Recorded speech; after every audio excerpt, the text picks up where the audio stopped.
Hello friends, NCERT सार संग्रह का ये नेक्स्ट वीडियो है।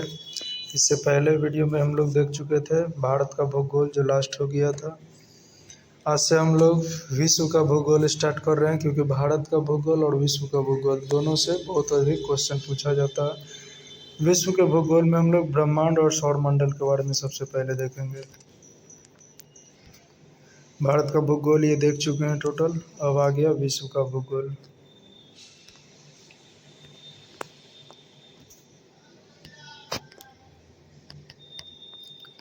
विश्व का भूगोल। वर्ल्ड ज्योग्राफी देखने से पहले सबसे पहले सौरमंडल में देख लेते हैं ग्रहों का क्रम। यदि सौरमंडल में ये रहा हमारा सूर्य, तो सूर्य से दूरी के अनुसार ग्रह कौन कौन से है, तो सबसे पहले है बुध, शुक्र, पृथ्वी, मंगल, बृहस्पति, शनि, अरुण, वरुण। तो ये टोटल 8 ग्रह है। प्लूटो भी था, लेकिन प्लूटो को ग्रह की श्रेणी से निकाल दिया गया, क्योंकि यह सूर्य के चक्कर लगाते लगाते कभी कभी यह ग्रहों का चक्कर भी लगाना शुरू कर दिया था। जिनमें से लास्ट के जो 4 ग्रह दिख रहा है, बृहस्पति, शनि, अरुण, वरुण, इन्हें बाहरी ग्रह कहा जाता है। जबकि जो अंदर सूर्य के करीब जो 4 ग्रह हैं, बुध, शुक्र, पृथ्वी, मंगल, इन्हें भीतरी या पार्थिव ग्रह भी कहा जाता है।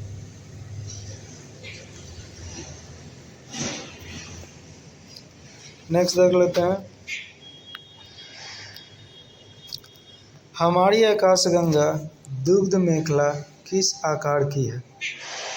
सर्पिलाकार या अंडाकार आकार का है। आधुनिक खगोल शास्त्र का जनक किसे कहा जाता है? कोपरनिकस को कहा जाता है।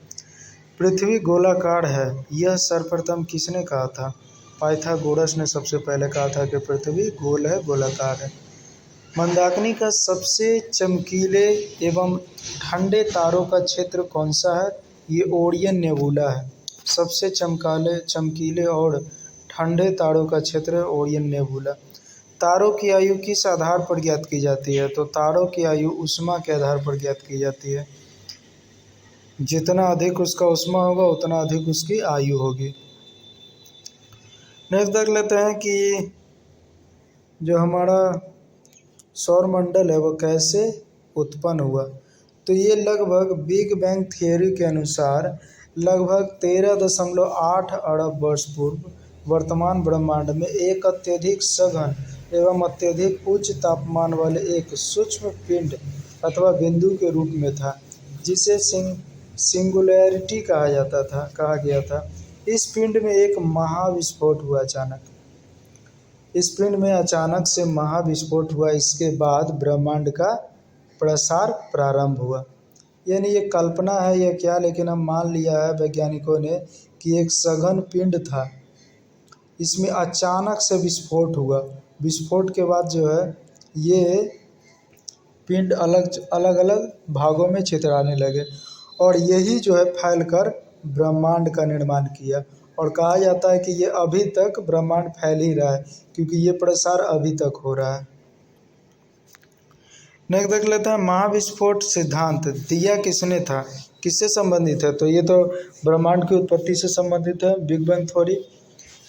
तारों का रंग किसका सूचक है? तो उसके ताप का सूचक है तारों का रंग। तारों का रंग जैसा होगा उसका ताप बताएगा। यदि रंग पीला है तो इसका मतलब कम ताप है, यदि लाल है तो एकदम कम ताप है, और यदि उजला है तो इसका मतलब उसका तापमान सबसे अत्यधिक है। पृथ्वी के सर्वाधिक निकट का तारा कौन सा है? तो ये सूर्य है। पृथ्वी के सर्वाधिक निकट का तारा यदि देखते हैं तो वो कौन है? सूर्य है। अब देख लेते हैं ब्रह्मांडों से संबंधित प्रमुख अवधारणाएं क्या क्या है। खगोल शास्त्री क्लॉडियल टॉलमी, ये जो मिस्र के थे, ये अवधारणा दिए थे कि इन्होंने सर्वप्रथम भू केंद्रित अवधारणा का प्रतिपादन किया। इस अवधारणा के अनुसार पृथ्वी ब्रह्मांड के केंद्र में है तथा सूर्य व अन्य ग्रह इसकी परिक्रमा कर रहे हैं, जो कि बिल्कुल सही कहा था। किसने? क्लॉडियस टॉलमी ने, मिस्र के वैज्ञानिक थे। दूसरे आए निकोलस कोपरनिकस, जो पोलैंड के थे। इन्होंने अपनी पुस्तक कॉमेस्टेरियस में सूर्य केंद्रित अवधारणा के अंतर्गत बताया कि ब्रह्मांड के केंद्र में पृथ्वी नहीं है अपितु सूर्य है। इसने भी सही कहा था। नेक्स्ट है महाविस्फोट सिद्धांत का प्रतिपादक कौन था? ये जॉर्ज लेमेंथियर है। ये याद कर लेंगे, जॉर्ज लेमेंथियर। अगला है किसी ग्रह का अपने अक्ष पर घूमने को परिभ्रमण, जो अपने अक्ष पे घूमता है लट्टू की तरह, उसे हम कहते हैं परिभ्रमण। जबकि सूर्य के चारों ओर चक्कर लगाने को क्या कहा जाता है? परिक्रमण। यानी आप यदि मंदिर जाते होंगे और मंदिर के चारों ओर घूमते हैं तो वो क्रिया हो जाता है क्या? परिक्रमण। लेकिन जो एक ही जगह रह कर घूमते हैं वो हो जाता है परिभ्रमण, जो लट्टू की भांति घूमते हैं। दिन रात किस कारण से होता है? तो पृथ्वी के अपने अक्ष पे घूर्णन के कारण। क्यों? क्योंकि हम जानते हैं सूर्य कभी डूबता नहीं है, सूर्य हमेशा एक ही जगह फिक्स है। लेकिन दिन रात क्यों हो रहा है? क्योंकि हमारा पृथ्वी 23.5 डिग्री झुकी हुई है, जिस कारण से आधे समय दिन और आधे समय रात होता है। और यदि ऐसा नहीं होता तो हमेशा क्या होता? या तो दिन होता या तो रात ही होता। ग्रह क्या है? ग्रह वे अप्रकाशहीन पिंड है जो सूर्य के प्रकाश से प्रकाशित होता है। यानी ग्रहों के पास अपना प्रकाश नहीं होता है, वो अप्रकाशहीन होते हैं, सूर्य के प्रकाश से चमकते हैं। पृथ्वी किन ग्रहों के मध्य स्थित है? तो बुध एवं शुक्र के बीच, मंगल एवं शुक्र के बीच है। आकार के अनुसार यदि देख लिया जाए तो सबसे बड़ा बृहस्पति है, उसके बाद शनि, उसके बाद अरुण, उसके बाद वरुण, उसके बाद पृथ्वी है, शुक्र है, मंगल और बुध है। ये आकार के अनुसार क्रम है। कई बार पूछा गया यूपीएससी वीपीएससी में क्वेश्चन, प्री मेंस प्री में पूछा गया कि बताइए आकार के अनुसार पांचवा सबसे बड़ा ग्रह कौन है? तो आकार के अनुसार पांचवा सबसे बड़ा हो जाएगा पृथ्वी, जबकि पहला सबसे बड़ा ग्रह हो जाएगा बृहस्पति। आकार एवं द्रव्यमान के अनुसार सबसे बड़ा ग्रह है पृथ्वी एवं सबसे छोटा ग्रह कौन है? बुध है। घनत्व के अनुसार ग्रहों का अवरोही क्रम देख लेते हैं।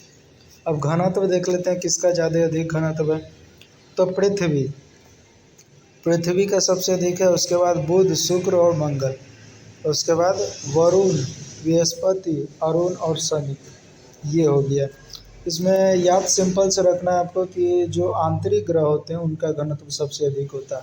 आप ध्यान से देखिए, 1 2 3 4 जितने जो 4 तक जो भी ग्रह है वो आंतरिक ग्रह है, तो इनका घनत्व सबसे अधिक होता है। आंतरिक ग्रह का घनत्व होने का अधिक होने का कारण भी क्या है? सूर्य से नज़दीकी है। सूर्य से जितना नज़दीक होगा ग्रेविटेशन फोर्स उस पर ज़्यादा लगेगा, जिस कारण से उसका घनत्व अधिक हो जाएगा। तो पृथ्वी सबसे अधिक घनत्व है, बुध, उसके बाद शुक्र और लास्ट मंगल। और 5 और याद रखेंगे, लास्ट का 4 वरुण, बृहस्पति, अरुण और शनि। शनि का घनत्व सबसे कम है, इसीलिए ये भी कहा गया है कि ऐसा कौन सा ग्रह है जो पानी पे तैर सकता है? तो वो है शनि।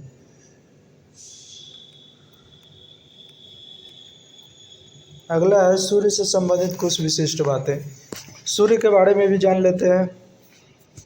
सूर्य से न्यूनतम दूरी है लगभग 14 करोड़ किलोमीटर है, जिसे 15 माना गया है। पृथ्वी से अधिकतम दूरी 15 करोड़ किलोमीटर है। पृथ्वी से अधिकतम दूरी 15 किलोमीटर है, न्यूनतम दूरी 14.7 है। ये दोनों को मिला के 15 करोड़ किलोमीटर मान लिया गया है।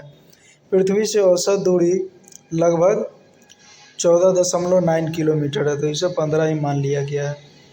सूर्य का व्यास कितना है? तो 13,92,000 किलोमीटर है सूर्य के व्यास, 13,92,000।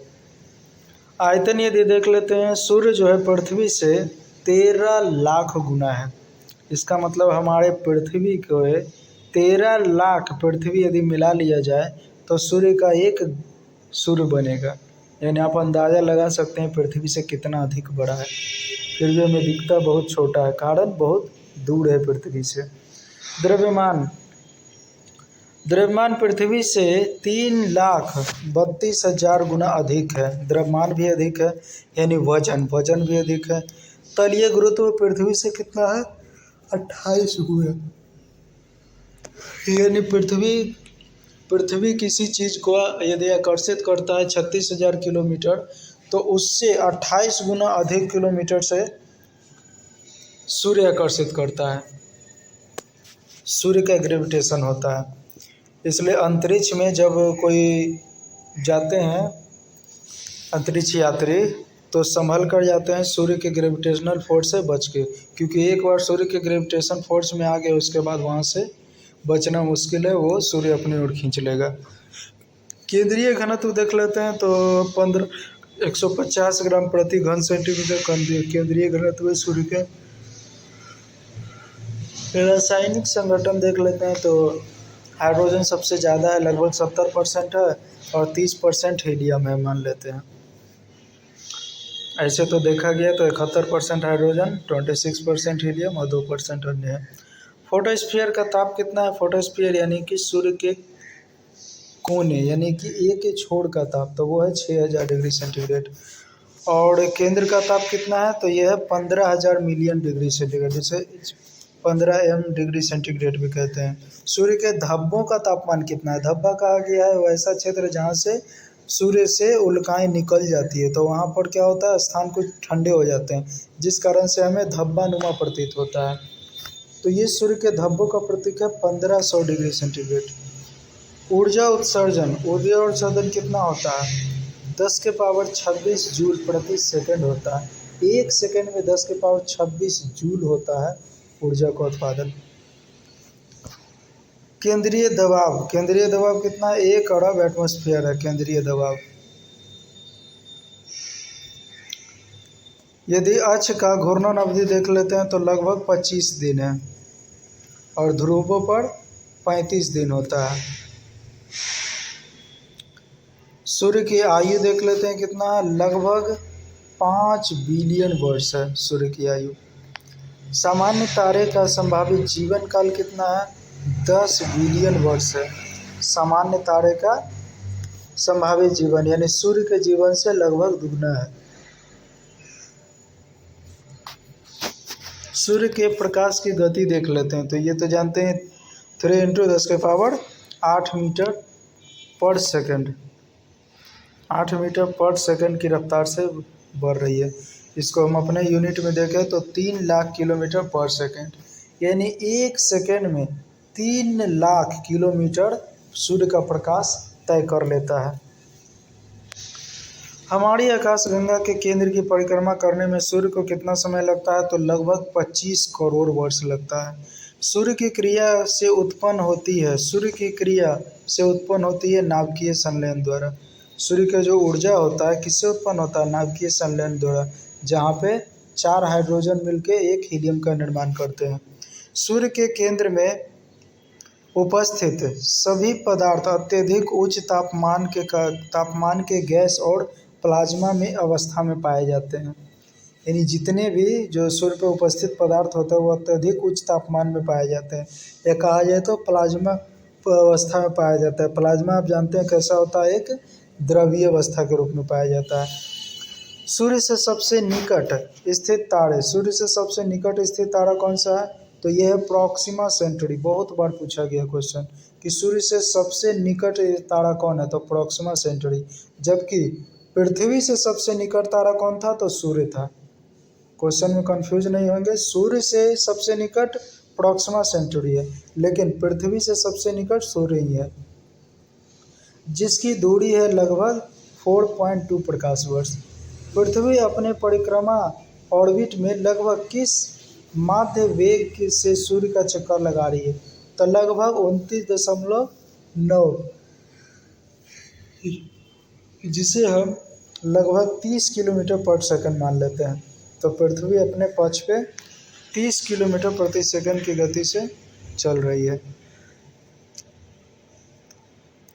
नेक्स्ट देख लेते हैं घनत्व के अनुसार। घनत्व के अनुसार तो देख लिए। शनि का घनत्व सबसे कम एवं पृथ्वी का घनत्व सबसे अधिक है। पीछे हमने देखा था शनि का घनत्व सबसे कम है, इसीलिए इसको पानी पे तैरने वाला ग्रह भी कहा जाता है, और पृथ्वी का घनत्व सबसे अधिक है। आंतरिक या पार्थिविक ग्रह कौन कौन सा है? तो ये तो देख लिए थे, सूर्य के निकट जो थे बुध, शुक्र, पृथ्वी, मंगल। बाह्य ग्रह में 4 गो था जो सूर्य से दूर था, बृहस्पति शनि अरुण वरुण। सूर्य से दूरी के अनुसार ये तो शुरू में ही देख लिए थे, बुध शुक्र पृथ्वी मंगल बृहस्पति शनि अरुण वरुण। ये तो हर हाल में आप याद कर लीजिए, दूरी के अनुसार हर बार दूरी के अनुसार पूछ ही लिया जाता है कि सूर्य के दूरी के अनुसार पांचवा ग्रह कौन है, तीसरा ग्रह कौन है। तो तीसरा ग्रह हो जाएगा पृथ्वी, पांचवा ग्रह हो जाएगा बृहस्पति। सूर्य का निकटतम ग्रह सूर्य एवं सुदूरतम सूर्य से निकटतम ग्रह बुध है और सबसे सुदूरतम का मतलब है सबसे दूर कौन है, वरुण है। सूर्य के परिक्रमण वेग के अनुसार ग्रहों का आरोही क्रम देख लेते हैं। परिक्रमण सबसे अधिक देख लेते हैं किसका है, तो ये किसका है, बुध का है। बुध के बाद शुक्र है, उसके बाद पृथ्वी है, पृथ्वी के बाद मंगल है। तो यहाँ भी ध्यान से देखेंगे तो एक नए पॉइंट दिखाई देगा कि ये सारे क्या है, आंतरिक ग्रह है। तो ये आंतरिक ग्रह परिक्रमण हो रहा है, परिभ्रमण नहीं हो रहा है। परिक्रमण कहने का मतलब है आप मंदिर के चारों ओर घूमते हैं, वो होता है परिक्रमण। और परिभ्रमण जो एक जगह खड़े होकर चारों ओर घूमते हैं उसको परिभ्रमण कहते हैं। तो परिक्रमण में भी आंतरिक ग्रह बुध शुक्र पृथ्वी मंगल सबसे अधिक है। आरोही क्रम देखा जाए तो इन सभी का आरोही क्रम दिया गया, यानी कि कम से, यानी सबसे कम परिक्रमण वेग है किसका, बुध का। बुध के बाद शुक्र के बाद पृथ्वी के बाद मंगल, उसके बाद आ जाता है बृहस्पति शनि अरुण वरुण। तो ये तो पूरा दूरी के अनुसार क्रम हो गया। तो चलो, दूरी के अनुसार और परिक्रमण वेग के अनुसार क्रम दोनों सेम है, इसलिए याद करने में दिक्कत नहीं होगा। बुध का परिक्रमण वेग सबसे कम तथा वरुण का परिक्रमण वेग सबसे अधिक है। अब देख लेते हैं परिभ्रमण यानी एक जगह रहकर जो आप चारों ओर घूमते हैं लट्टू की भांति। परिभ्रमण वेग के अनुसार ग्रहों का आरोही क्रम देख लेते हैं। आरोही यानी बढ़ते क्रम में।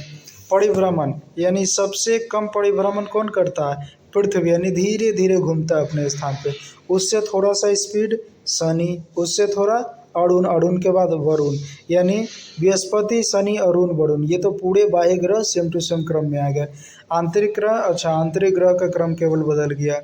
पांचवा में कौन है, पृथ्वी के बाद मंगल के बाद बुध के बाद शुक्र हो गया।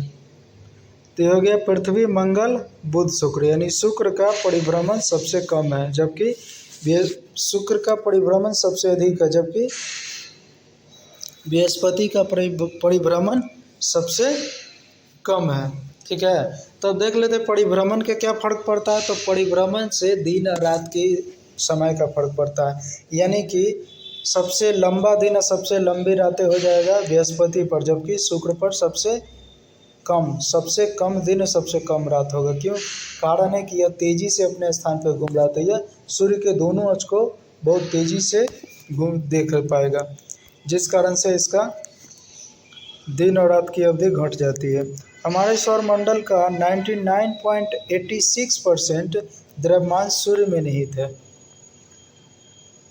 अब देख लेते हैं वे दो ग्रह जिनके कोई ग्रह नहीं है, यानी कोई सैटेलाइट नहीं, कौन है, बुध एवं शुक्र है। जब दिन और रात की अवधि बराबर होती है तो सूर्य की किरणें सीधी पड़ती है, कहाँ, भूमध्य रेखा यानी 0 डिग्री पर। हेल-बॉप तथा हैली क्या है, तो पुच्छ तारा, कॉमेट कहा जाता है, जो 76 वर्षों में दिखाई देता है। ग्रहों से संबंधित कुछ तथ्य देख लेते हैं। सूर्य से निकटतम ग्रह कौन है, बुध है। पृथ्वी से निकटतम शुक्र है। सर्वाधिक गर्म ग्रह शुक्र है। सूर्य से सर्वाधिक दूरी पर स्थित ग्रह वरुण है। सबसे बड़ा ग्रह बृहस्पति, सबसे छोटा ग्रह बुध। सर्वाधिक घनत्व वाला तो ये पृथ्वी हो जाएगा, सर्वाधिक घनत्व वाला ग्रह। सर्वाधिक चमकीला ग्रह शुक्र हो जाएगा। लाल ग्रह मंगल को कहा जाता है। भोर का तारा शुक्र को कहा जाता है। शाम का तारा शुक्र को कहा जाता है। पृथ्वी का जुड़वा बहन शुक्र को कहा जाता है। छल्ले वाला ग्रह बृहस्पति शनि अरुण वरुण को कहा जाता है। सबसे लंबे वर्ष वाला ग्रह बुध वरुण को कहा जाता है। सबसे छोटे वर्ष वाला ग्रह बुध को कहा जाता है। और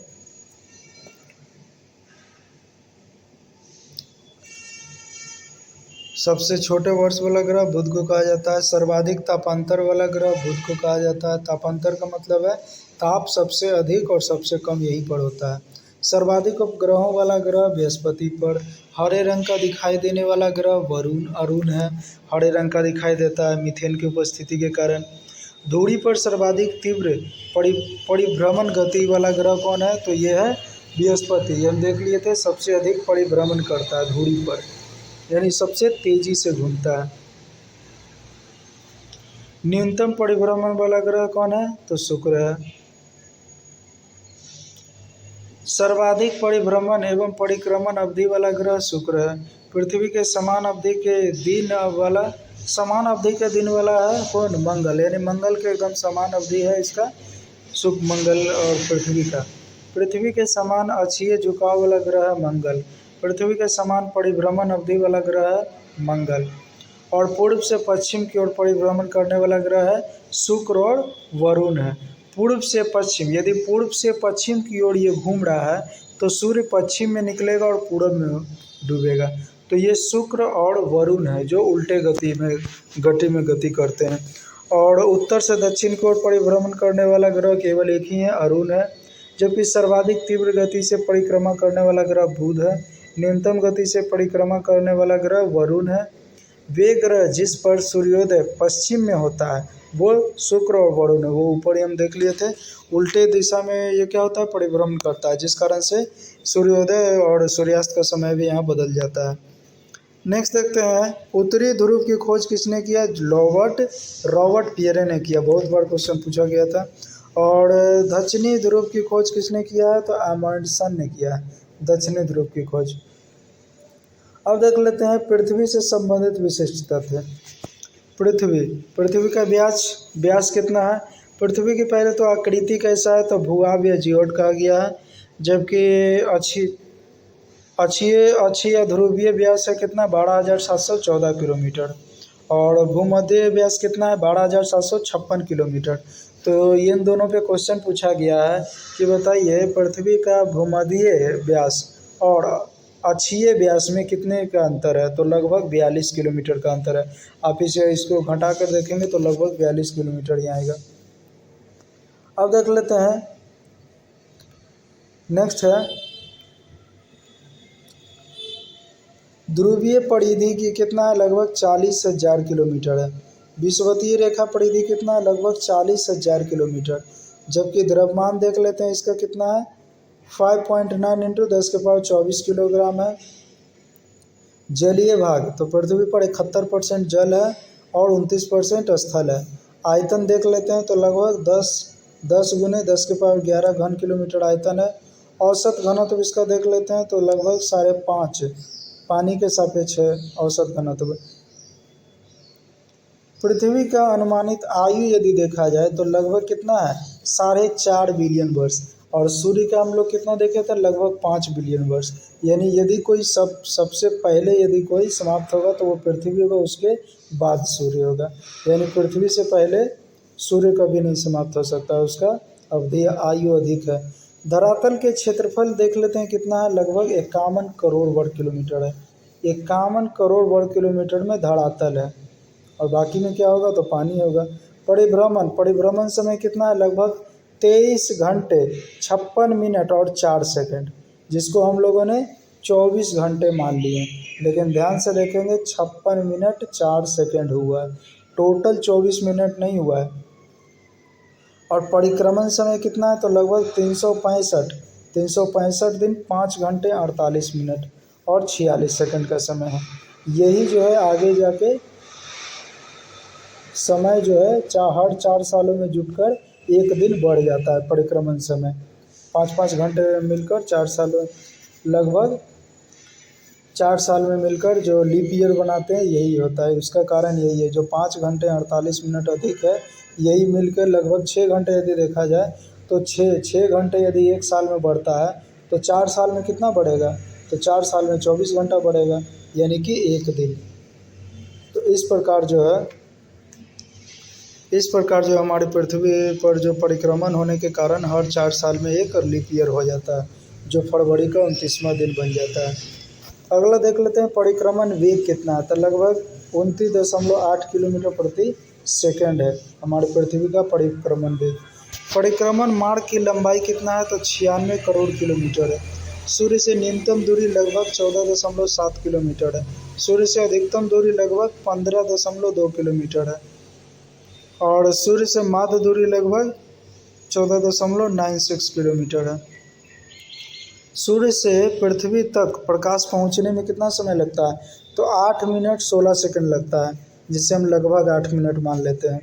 चंद्रमा से दूरी कितना है? तो 3,84,000 किलोमीटर। 3,84,000 किलोमीटर ही है चंद्रमा से दूरी। समुद्र से धरातल की सर्वाधिक ऊंचाई कितनी है? तो माउंट एवरेस्ट से यदि देखा जाए तो समुद्र के सबसे गहराई को देखा जाए तो लगभग 8848 समुद्र से स्थल की सर्वाधिक ऊंचाई है। समुद्र से स्थल की है टोटल ऊंचाई 8848 किलोमीटर। ये ऊंचाई हो किसके कारण जाती है? तो माउंट एवरेस्ट के कारण, नहीं तो इतना ऊंचा नहीं जाएगा। मुश्किल से धरातल की ऊंचाई देखा जाए तो 4 से 5 हज़ार ही पहुँच जाएगा, लेकिन माउंट एवरेस्ट का जो ऊंचाई है उसको भी इसमें काउंट किया गया है, जिस कारण टोटल 8848 जो माउंट एवरेस्ट की ऊंचाई है वही टोटल समुद्र तल से स्थल की ऊंचाई हो गई है। समुद्र तल से सागर की गहराई देखा जाए तो 11,033 किलोमीटर है। ये किसका रेफरेंस लिया गया है? तो मेरियाना ट्रेंच का, क्योंकि मेरियाना ट्रेंच टोटल 11,033 किलोमीटर ही गहरा है। कहा जाता है कि ये इतनी गहराई है जिसे हम लोग क्या कहते हैं, जिसे लोग पौराणिक काल में कहते हैं उसको क्या कहते हैं, ऐसा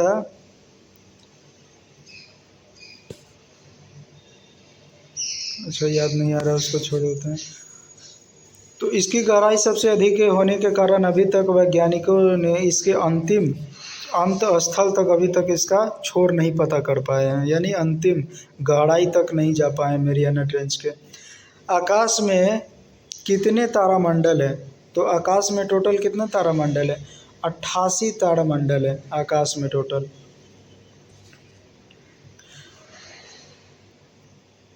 बृहस्पति तथा शनि पर कौन सी प्रमुख गैसें पाई जाती है? तो हाइड्रोजन, हीलियम और मीथेन पाई जाती है। हीरक वलय यानी डायमंड रिंग जो रिंग है, इसका दृश्य कब देखा जा सकता है? तो पूर्ण सूर्य ग्रहण के समय सूर्य की परिधि पर देखा जा सकता है। जब पूर्ण सूर्य ग्रहण लेता है तो सूर्य के परिधि पर दिखाया जाता है। अब कारण क्या है ये वलय दिखने का? क्योंकि पूर्ण सूर्य ग्रहण के समय चंद्रमा पृथ्वी और सूर्य के बीच में चंद्रमा आ जाती है, जिस कारण से हमारा जो सूर्य है वो पृथ्वी के कुछ एक स्थान से पूरी तरह से दिखाई नहीं देता है, केवल उसका अंगूठी नुमा भाग ही दिखाई देता है चारों ओर से, जिसे हम हीरक वलय कहते हैं। और ये सूर्य ग्रहण के समय ही हमेशा लगेगा। क्यों? क्योंकि निश्चित है परिधि तभी बनेगा जब सूर्य को पूरी तरह से वो ढक पाएगा, और जब पूरी तरह से उसको सूर्य को ढक देगा तो सूर्य ग्रहण ही लगेगा। यदि सूर्य और पृथ्वी के मध्य की दूरी 1/4 कम हो जाए तो हमारे वर्ष की अवधि कम हो जाने की सबसे अधिक संभावना होती है। ठीक है, अवधि भी कम हो जाएगा। अवधि कम होने का कारण क्या है? अरे निश्चित है, जब दूरी कम हो जाएगा तो परिक्रमण करने में समय भी कम लगेगा। तो समय कम लगेगा तो 365 के बजाय पता चलेगा 300 दिन में हमारा एक वर्ष पूरा हो गया। ठीक है, तो ये यदि दूरी जो है कम यदि हो जाता है तो वर्ष भी कम होने की संभावना है। अगर देख लेते हैं उत्तरी ध्रुव, अच्छा ये तो देख लिए थे, चलिए नेक्स्ट है। चंद्रमा के धरातल पर दो व्यक्ति एक दूसरे की बात को क्यों नहीं सुन पाते हैं? क्योंकि चंद्रमा को वायुमंडल के अभाव के कारण। हम जानते हैं कि चंद्रमा को जो ध्वनि है, ध्वनि को चलने के लिए कैसे तरंग चाहिए? अनुदैर्घ्य तरंग चाहिए, और अनुदैर्घ्य तरंग जो होता है उन्हें किसी माध्यम की जरूरत होता है। तो माध्यम में की जरूरत होता है, इसीलिए चंद्रमा पर एक व्यक्ति दूसरे की बात नहीं सुन पाते, क्योंकि वहाँ मीडियम होता ही नहीं है। जब वायुमंडल ही नहीं होता है तो मीडियम ही नहीं होता है, तो एक दूसरे के बात को नहीं सुन पाते हैं। इसलिए वहाँ जो वैज्ञानिक लोग होते हैं, जो अपने जो एस्ट्रोनॉइड जो कोट पहन के जाते हैं, उसमें सुनने वाला एक यंत्र होता है जिससे वो बात कर पाते हैं। जब अर्धचंद्र होता है तो सूर्य, पृथ्वी तथा चंद्रमा के मध्य कितना डिग्री होता है? तो 90 डिग्री। सिंपल है, जब सूर्य अर्धचंद्रमा होगा तो 90 डिग्री देखा जाएगा। क्यों? क्योंकि 180 डिग्री होते होते तो क्या होगा, सूर्य पूरी तरह से दिखाई देने लगेगा। कृष्ण विकर अंतरिक्ष में एक पिंड है जो किस प्रकार के विकिरण को बाहर नहीं आने देता है? तो उच्चतम घनत्व को नहीं आने देता है बाहर। इसे हम ब्लैक होल भी कहा जाता है। ये क्या करता है, उच्चतम जो घनत्व का जो भी विकिरण होता है वो अपने आप वो सोख लेता है। जब जब किसी वस्तु को पृथ्वी से चंद्रमा पर ले जाया जाता है तो उसका भार क्या होता है, घट जाता है। कितना हो जाता है, लगभग 1/6 भाग हो जाता है।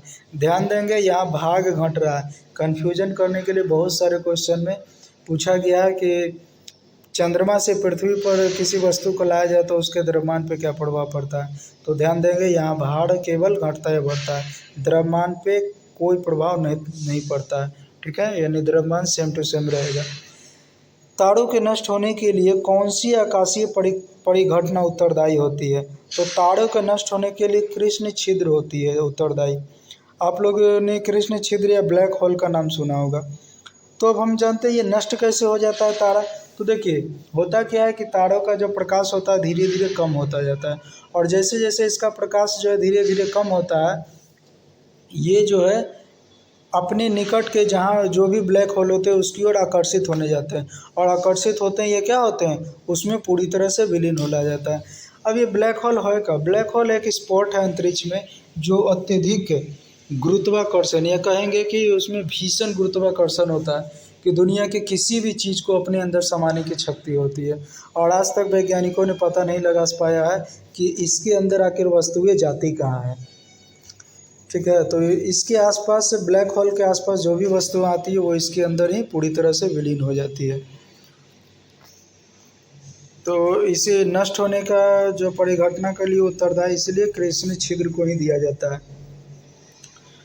ब्लैक होल थ्योरी को किसने प्रतिपादित किया था। एस चंद्रशेखर ने सबसे पहले बताया था कि अंतरिक्ष में कुछ ऐसे भी चीज़ हैं जो ब्लैक होल की तरह है, जो हमको दिखाई नहीं देता है लेकिन उसके पास जाते ही हम लोग उसी के अंदर आकर्षित होते चले जाते हैं। सबसे चमकीला तारा क्या है। सबसे चमकीला तारा साइरस या डॉग स्टार है। साइरस या डॉग स्टार कहा जाता है सबसे चमकीला तारा। सूर्य ग्रहण कब लगता है, तो केवल अमावस्या के दिन लगता है सूर्य ग्रहण। केवल अमावस्या के समय ही सूर्य ग्रहण लगेगा। एक निश्चित आकृति में पृथ्वी का तारों का समूह क्या कहलाता है, तो ये नक्षत्र कहलाता है, जो एक निश्चित आकृति में दिखाई देता है हमको। कभी 7 तारे एक तरह दिखाई देते हैं, कभी 4 तारे एक तरह दिखाई देते हैं, जो एक आकृति बनाते हैं, इन्हें हम नक्षत्र कहते हैं। जीवन युक्त होने के कारण पृथ्वी को किस अन्य नाम से भी जाना जाता है, तो हरित ग्रह कहा जाता है।